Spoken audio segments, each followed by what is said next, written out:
Welcome to the Main Street Business Inside podcast. I'm your host, Matt Wagner, Chief Program Officer at Main Street America, a nonprofit leading a collaborative movement dedicated to strengthening communities through place-based economic development and community preservation. Each week, join me as I travel the country and take a deep dive into the personal journeys of downtown and neighborhood entrepreneurs, the stories that far too often go unnoticed and unheard. Whether you're a small business owner who wants to learn from your peers or a community leader looking to better support your local business base, Main Street Business Insights is here to provide you with the tools, strategies, and personal stories to help you and all of your Main Street businesses thrive. So subscribe now and tune in every Wednesday to get inspired by the individuals driving our communities forward. How is your Main Street planning to celebrate America's 250th? Beacon Design partners with communities like yours to create custom, American-made keepsakes that raise funds and celebrate local pride. These keepsakes turn historic moments into lasting memories, and they're perfect for any community event. Beacon Design will help you create a memorable keepsake that's crafted in the USA and trusted by communities nationwide. So visit beacondesign.com to learn more. Don't just mark the moment, make it memorable. Welcome, everyone, to another episode of the Main Street Business Inside podcast. I'm your host, Matt Wagner, Chief Innovation Officer at Main Street America, and we're recording this episode, actually, from the Main Street Now conference. This is our third year in being able to meet with a guest here, this time in Philadelphia. But I'm really excited to be joined by Kirsten Gjesdal, who's the owner of the Carrot Seed Kitchen Company in Brookings, South Dakota, who's not only a successful small business and entrepreneur, but also uniquely positioned for our conversation as she serves as the executive director of Downtown Brookings Revitalization Program. As such, we're going to explore what it's like to go from being a business owner and entrepreneur to then running an organization that also serves small businesses as a key stakeholder of their efforts, and really the unique perspective that provides in understanding challenges as well as opportunities. So hope you enjoyed the show, and we'll see you on the other side. Hey everyone, welcome again to another episode of the Main Street Business Inside podcast. We're actually at our conference in Philadelphia, and for the last couple of years, in fact, I've tried to meet up with folks that are here, tell interesting stories, and we certainly have one today because I'm with Kirsten from Brookings, South Dakota, as you already know, and we're going to have a chance to talk really from an interesting angle, I think, of a director of Downtown Revitalization Program, but also one that knows small businesses very intimately as an owner herself. And so, as we always do with the show, we like to start with the journey, because the journey is really important. It's about the story. It's about sort of the personal impacts of being a business owner has on one's life, because this isn't transactional. This is about experience and about connection with people and with community. So Kirsten, welcome to the show. So great to have you here. Thank you. It's wonderful to be here. Yeah. So, all right, let's start right away with the journey, Cliff Note version, of course. But tell us a little bit about yourself and the business and how you came into ownership. Yeah. So I grew up in Sioux Falls, South Dakota, which is the largest community in Sioux Falls, and then went up to Brookings, which is about an hour north, to go to school, and ended up, falling into a full-time job, got married, bought a house, and suddenly, I guess we live in Brookings. And welcome. Here we are. And I decided it was time for me to really actually figure out what this community is that I live in. And so the first place I went to was the farmer's market. And good place to start. Yeah. So went to the farmer's market, which now, side note, is kind of funny because now the farmer's market's under our umbrella, and so I run the farmer's market. So like my gateway drug to Brookings is now part of like my thing. It's a good entry. So went and actually started to experience the downtown outside of, the regular bar I would go to. And I worked on campus and started to just kind of feel this friction between the job I was doing and the work I was doing, not really aligned to be doing, where I was working for this big corporation, but local food important to me. And so I took some time to really think about what it is that I'm interested in. I went to a 1 Million Cups meeting where we were talking about, this particular meeting was a tour of our downtown alleyways and how those alleyways could be reactivated, something could be going on there. And just real quickly, 1 Million Cups, if you're not familiar, program that started, I think, out of the Kauffman Foundation in Kansas City for aspiring entrepreneurs, but really to bring folks that are thinking about small business or entrepreneurship together. So it's pretty amazing in Brookings. That's very cool that they had a 1 million cups program. Yeah, and Brookings kind of took it and did its own thing with it because we're a community of about 25,000 people. And about rebels. Yeah, I know. And about half of those are students that go to South Dakota State University. And so we didn't quite have enough entrepreneurs to do the program as you're supposed to, so we did things like alleyway tours. So it was actually my first 1 million cups meeting that I went to, was this tour of alleyways, and they finished with a panel of people that were talking about the work they were doing, and Deb Brown was there, she was talking about this tour that she did in her downtown to get people to come visit these abandoned buildings and maybe think about putting a business there. So I'm sitting listening to this panel, and I'm not entirely paying attention because I was just so inspired by how passionate the three people on that panel were. I was like, I want to feel like them. I want to feel passion like they feel passion for the work that they're doing, because right now at my job at the university, I was working in the catering department. I was like, I don't feel like that ever. And so I'm dreaming up, continuing that line of thought of what is it that I'm supposed to be doing? Why do I feel this way? What is something that I could do that wouldn't make me feel this way? How do I feel passion like these people feel passion? And so I'm, not paying attention to the three people on the panel and coming up with this idea of I should open a bakery. I want to have a small grocery store. I want to have a kitchenware store. But the interesting though that the mind went straight to self-employment, being a business owner, in terms of, even though it was a lot of different varieties of those ideas, but it was all centered on small business ownership. Yeah. Small business ownership and food. I really enjoy eating food, therefore I have to enjoy, making food. So I went back to my job and called in some of my coworkers and was like, I have this crazy idea I want to talk through. Anybody want to get lunch? So I sat down with these coworkers and told them, hey, I want to start all these crazy businesses and da la la. One of them went with me after work to start walking around our downtown to see what spaces are available. This is a 5-hour-old idea, right? I went home after that and I was like, I have never felt like this before. I've never felt so excited about anything ever. And so I opened up my computer. I took a picture on my computer of me because I was like, something is happening here. So I could show you. I have a picture from 2014. We need to put this on the podcast notes. Of excited Kirsten. And I just brain dumped all of this stuff into my computer to just get it out of my head. And then my husband came home and I was like, I need to tell you something. I want to completely turn our life 100% upside down. So this is, depending on who I'm telling this story to, sometimes I don't tell them this part, but I filled a water bottle up with wine. And we went on a walk with the dog, and I proceeded to tell him all my ideas while just getting progressively more drunk. The ideas got better and better. They did. Because I was like, I don't know, this is just crazy, so let's make it more crazy. I'm sure there's a lot of people listening can Yeah, I know, right? So then that was in the summer of 2014, and it just kind of started this domino effect of starting to think through this idea more, meet with our small business development center. I went and talked to a number of other kitchenware store owners in the region to really figure out, South Dakota has less than 1 million people that live in the entire state. So when I say talk to other kitchenware owners, it was Minnesota, Nebraska, Colorado, Wyoming. I did a whole tour of the region to try to talk to people about it.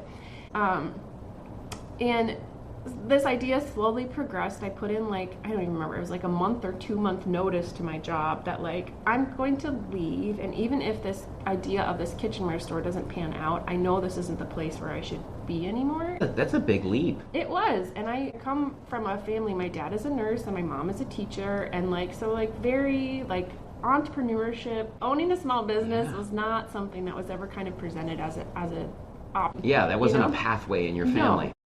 And so I think that was the scariest part of this entire thing, was literally telling my parents. Was this more wine than walking down the street? Pretty much. Yeah. So anyway, ended up following that path, and I opened, it's called the Carrot Seed Kitchen Company, or the Carrot Seed, it's just kind of what we call it for short, in June of 2015. And have done a variety of things from there on out, but that is how the Carrot Seed started. Where did the name Carrot Seed come from? Yeah, so I love the name. Beautiful. So it's actually from a children's book written by Ruth Krauss. Yep, and I went up to Minneapolis and I met with it was like the trip to decide whether I wanted to do this or not do this. And I met with 2 different kitchenware store owners in the Minneapolis area. But on the way there, I was trying to think, what the heck would I name this? And we stopped at this place called Hunt and Gather, which is kind of this vintage, cool looking store. Yeah. And they had one of the things in there was like these postcards, flashcards that had quotes printed on it. And I'm very much the universe will give me what is meant for me, you know? And so I was looking at these cards, and the 3 cards said, you should quit your job. The next one said, like, don't give up on your dreams. And the next one said, something else that just really? felt like exactly. You should quit your job. Like, literally, it Nice. said, you should quit your day job. I have them at home. I bought them, of course. Wow. But anyway, I read these 3 postcard things, and then I turned the corner, and there's this little kid's book called The Carrot Seed. And it's about this little boy who plants a seed, and his mom is like, you're wasting your time. His dad says, don't bother watering it. His brother said the same thing. He ends up growing this carrot that's big enough to fill up an entire wheelbarrow. And it just felt like it was the right thing at the right time, but it also isn't a very accurate, I feel like, description of my journey. Everyone has been so very supportive that no one has ever said, don't bother. Yeah. Wow. I mean, all these like sort of different points in time in which there was something inspirational around you. Now, from the time period of listening to these 3 people on stage where you totally then zoned out on passion setting, to opening up the Carrot Seed, how much time progressed from there? It was like 1 year. Yep, and so it was about 6 months from hearing them to being done with my job in December, because the semester change, it was the easiest time to do it. And then from December to June, I just worked on getting that business going. That's amazing. What did you, out of curiosity, because you didn't have, a lot of entrepreneurs, for instance, might come from an entrepreneurial family, or they know someone that started a business. How did you, in essence, structure your own support system to kind of figure it out? Did you just read a lot of stuff, or what did you do? Yeah, I think talking to other business owners was extremely helpful. And I was invited to this group we called it our Masterminds group. It was something that I think it's Thomas Jefferson, I think it was, that kind of this concept of this Masterminds group. And so it was, I think, 5 other women-owned business owners in my community, and we met every single Thursday for coffee. Oh, that's terrific. And so we kind of called each other's board of directors, because you work on your own. You don't have anyone to share these challenges with. You're pretty isolated. Yeah, who understand how difficult it can be to run a small business. And so I think that was a pretty major support system with how to get this started. And just learning the ins and outs of a small business is, trial and error. We had a lot of support. We do have a small business development center in our community, which is very nice. There's only a couple in South Dakota, so that was a great resource to have. And, reading on the internet, I literally read Operating a Business for Dummies. Just legit. Legit read that book. So that kind of thing. Okay. Yeah. All right. So the one of the things that really attracted me to talking with Kirsten here on the show was, so we did a study towards the end of 2024. We do a survey of downtown revitalization professionals within the network. And one of the interesting findings was in a question about what were you doing before you went into this field of district revitalization? And it was completely surprising, because there's typically a lot of sort of diversity of different backgrounds and experiences that draw people to this work. And what we found was, I think it was 15 to 20%. We'll put the exact details in the show notes, but so many people had come from small business ownership or entrepreneurial backgrounds. And I think that's fascinating, given the dynamic that so much of our work is intersecting with the work in sort of the resiliency of small businesses. Because if we don't have the small businesses, our work isn't really going to be, it certainly gets a lot tougher, because that's truly what we're trying to accomplish. And so having that background is a fascinating thing to bring out now that you have this other hat in running, the Brookings Downtown program. And so I wonder if you could talk a little bit about what led into this transition of still having your business, but now I'm directing this downtown program. Yeah, so I will definitely give you the cliff notes of the journey from the Carrot Seed opening to where I'm at now. So the Carrot Seed opened in 2015. In 2017, we bought the building next door. So now you're in real estate.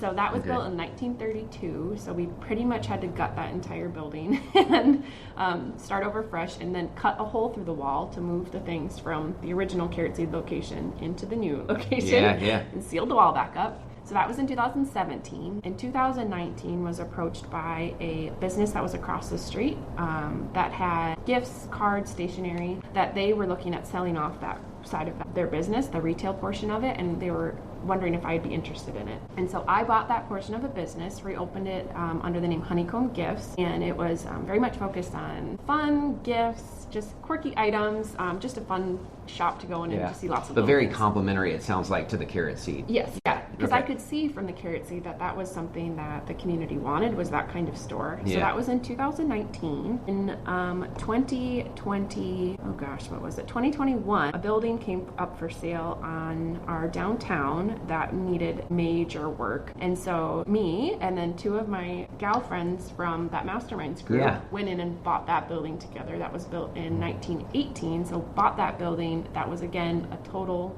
gut job, and had 3 apartments above and then a big commercial space on the main floor. So worked and did that. And then we find ourselves in 2022, where I had now 2 commercial buildings, 2 businesses, had a 2-year-old little girl. Everything in twos.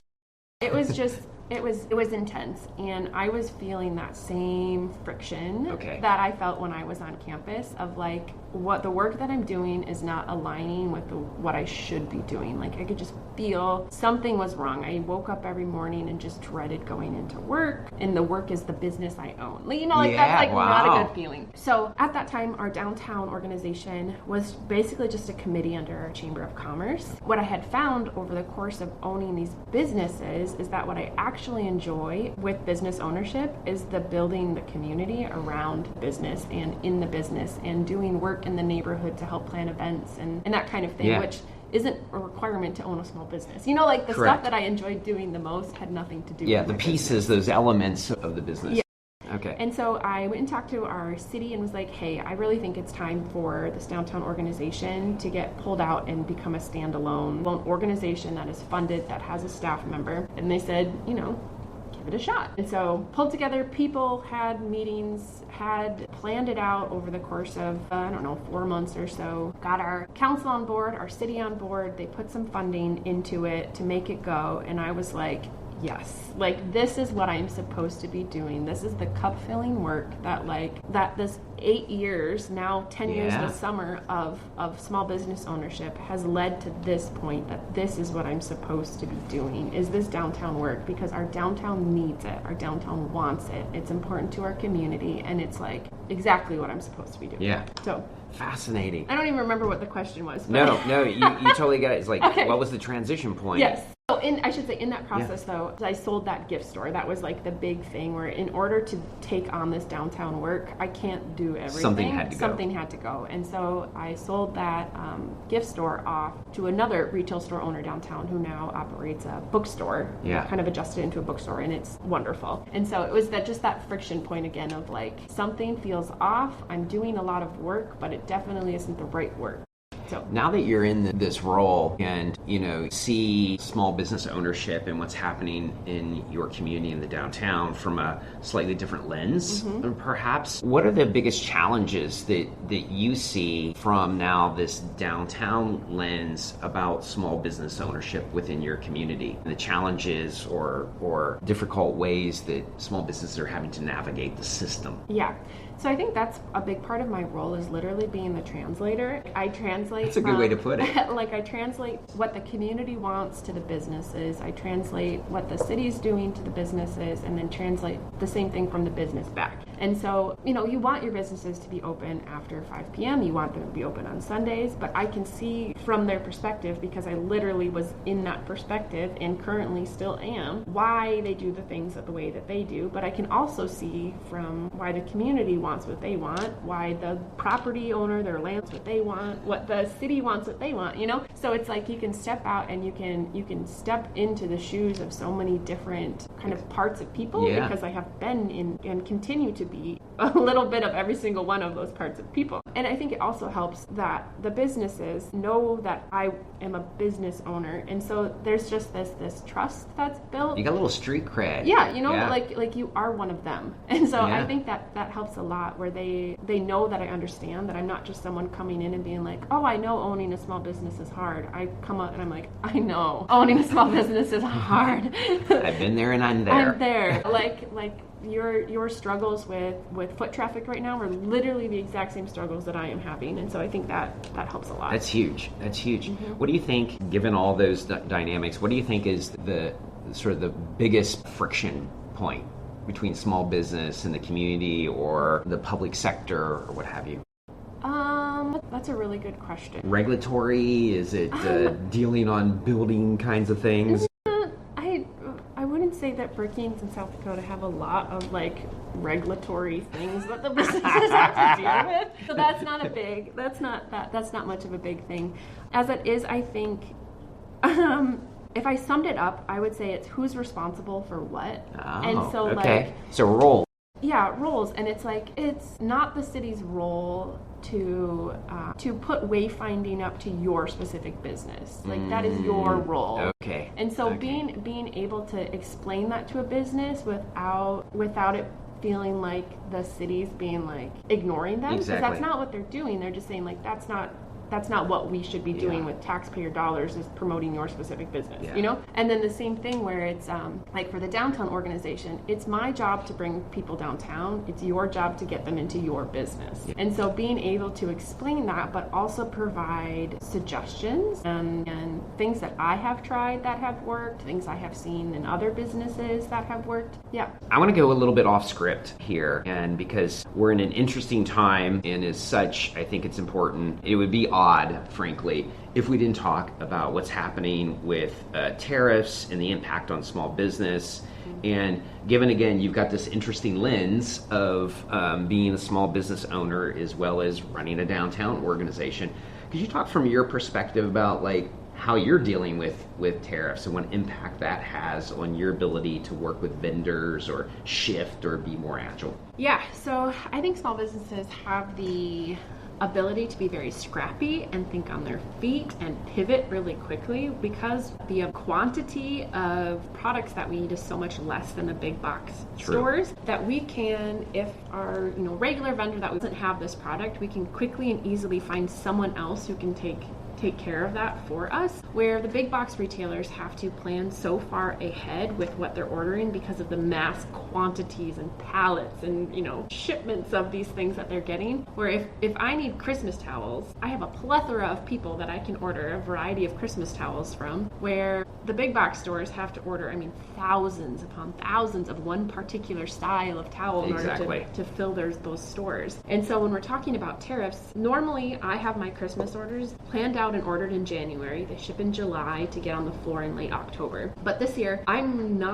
haven't pre-ordered anything. I am waiting until we are closer to that July, August time to put these orders in, because I don't want to commit to something that ends up costing 2 to 3 times more by the time that we get there, because I need to make sure that my customer, the amount of product that I'm ordering is appropriate for where our sales are at that point, but also that it's from a brand and from a company that my customer can afford, So the uncertainty is just kind of insane. It really is. It's sketchy. And South Dakota, is in economic downturns, we aren't as affected as much as I would say like the big cities are and things like that. Like when we were talking about offices closing and remote workers and things, like the remote workers, a lot of them are moving to South Dakota. We have wide open spaces and that sort of thing. And so, and even, we just are a little more secluded. Secluded is a good way to put it. So like when you're talking about the economy and things, like it obviously does affect us, but it doesn't have, as I would say, as much of like this massive difference. Yeah. Like I don't want to be very super negative or anything like that. Of course. But like when we're talking about this stuff, like businesses are probably going to be closing. I think it has a huge impact on our small businesses and the ability for them to thrive. Is this something that, again, because of a business owner, you're part of this this network, and now you have this hat is, downtown revitalization. Yeah. Is this concerning to other businesses, or are you having conversations about, hey, what are you doing? What are you doing? Yeah, so I'm in a couple retailer groups on Facebook, Okay. and so that's been very interesting to see how other communities have been affected by the loss of foot traffic, by how much their sales are down year over year, where in our community it hasn't been affected as much, and I would say that things that are affecting us aren't necessarily the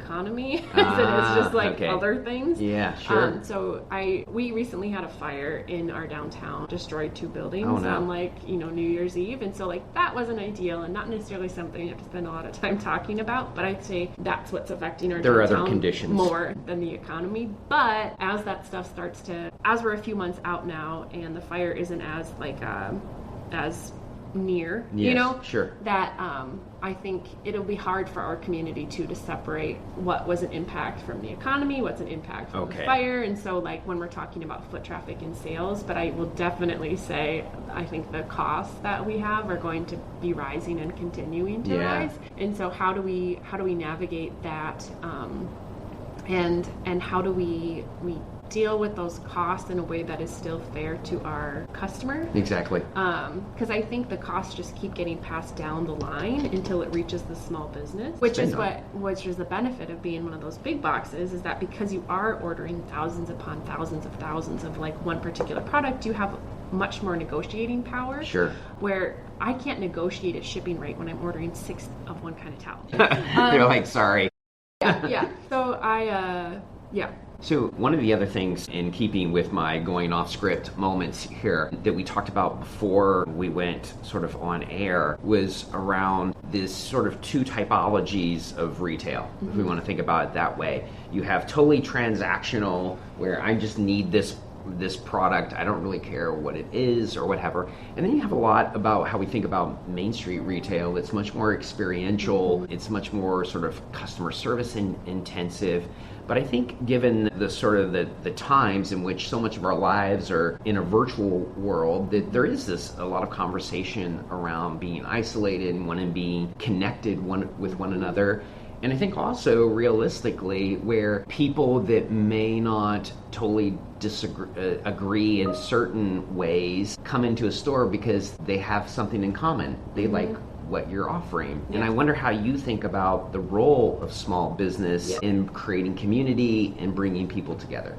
Yeah, so I think that, it's 100% what sets small businesses apart and what is going to allow us to continue to thrive and exist is really focusing on those experiences. So at the Carrot Seed, for example, we have done cookbook clubs in the past where we cook our way through a book, and so everybody comes together once a week for 5 weeks, brings food that we share from the cookbook. We have a small kitchen in our back, and we used to host cooking classes, but they were a lot of work and a little stressful. So instead what we do is rent our kitchen out, and our multicultural center comes in once a month and cooks. Awesome. And it has a different person come and cook food from their culture once a month. And so that brings in so many different people who come in and experience this great thing. It's building community. Even if it's not building community around the Carrot Seed, it's building community in the Carrot Seed. Yeah, exactly. Which then, and just between people who might not otherwise cross paths. And I think that is super important. When we're looking at the business, one thing that we have been focusing on this year is bringing in more of those experiences that require people to come back. So we invested in a big oil and vinegar tank system, and one of our employees is interested in opening a zero waste store someday, and so we give her 2 shelves in the store that she has her own little micro business running out of there of refill products. And so that's something that as a refill product you come back to get those things. It's like refill a reoccurring something on the internet. Yeah. And so that's where we are really kind of shifting and leaning towards is those things that keep bring people back because of the product, bring people back because of the experience. The candle burner that you can get from us is the same candle burner you can get from Amazon or Target or Walmart. Sure. But why people choose us is because we have Mandy Lyons who works for us, and she is an absolute pleasure. It's because we have Lauren who comes in and asks how your kids are doing. It's because of the people we have working for us and the community that's built around our space.